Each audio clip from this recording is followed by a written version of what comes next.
I did a real quick search for tiger print. I'm going to go with this one because it's nice and easy. I'm going to right click, save image as, make sure it saves as a JPEG or PNG right here, and I'm going to call it tiger print. Yes. I'm going to go to Pixlr and pixlr.com/e, and we're going to create new, and I'm going to name it tigers. I'm going to go with the width of 1000 and a height of 800. Leave the background turned off. I want it to be transparent. So I'm going to click create, clicking the T for text tool. Yes, I want to add a text layer, and I'm going to type tigers. Select it, make sure it's a font color of white, and let's go with a bigger font, just bigger so it fills up the screen more. Now we really want a fat font. I know that sounds weird, but we want like a fat font like that. But we can't have anything with all these little distressed black dots coming through. So we need a solid, thick, fat font. Now you could go with something simple like this and just make it bold, or you can keep looking, finding a font that you like. Just make sure you don't pick anything that's got this orange here. That means you have to pay for it, and we don't want to pay for anything. There's plenty of free ones. You just have to hunt for them. So I'm looking for one. If you can't find a good one, Daddy Day works really well. I haven't tried Emery. Let's go with Emery. Nope, see, Emery's got those little black stress marks in it, so we don't want that one either. Father and son. Okay, I like that. That looks kind of cool. I'm going to make it wider. And one more time, I'm going to go with a bigger font. Again, it just depends on which font you choose, how big you can go with it. Now I want to combine this layer in the background layer. So over here on the right, I'm going to go to the layer settings, merge down, and now it's one layer.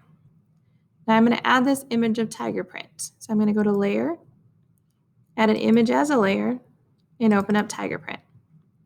I'm going to use the arrange tool so I can move it around, make it bigger. And then I want to make sure that this is completely covering the text. So what I'm going to do is I'm going to go to that layer for the tiger print. I'm going to click the layer settings and change the transparency down to like 50% or so, just so I can see that it's really covering the text of that. Perfect. Now what I'm going to do is I'm going to turn off the tiger print layer just for a moment.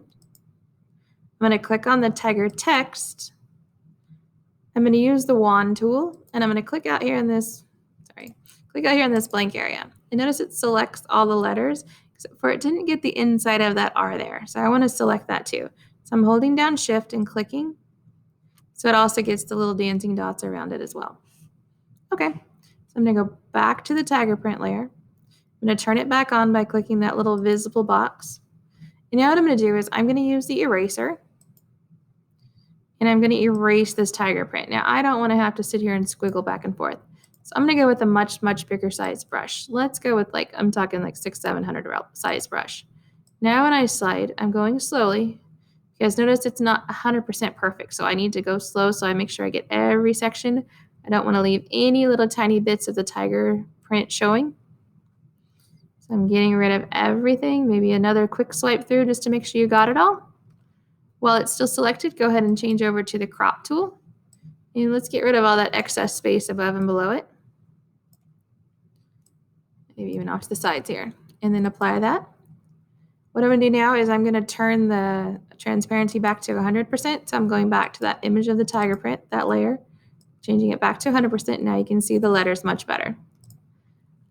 Let's add a little glow to this by going to Filter, an outer glow, and it looks like that. Now, if you don't particularly like that size, you can go with the smaller size. You can change the feathering, and if you look closely, you can see what the feathering does. It's hard to tell. The opacity too, or you can even change the color. That's totally up to you. I would not recommend going with black. It's really hard to see, but if I do just want to see what it looks like, I can click that. To me, that's not the prettiest, but that's just my preference. I like the white better. When you're done, click apply. If you don't like what you just did, edit, undo, and go add a different outer glow. Again, if you didn't like what you just did, whoops, cancel. You can add a different outer glow.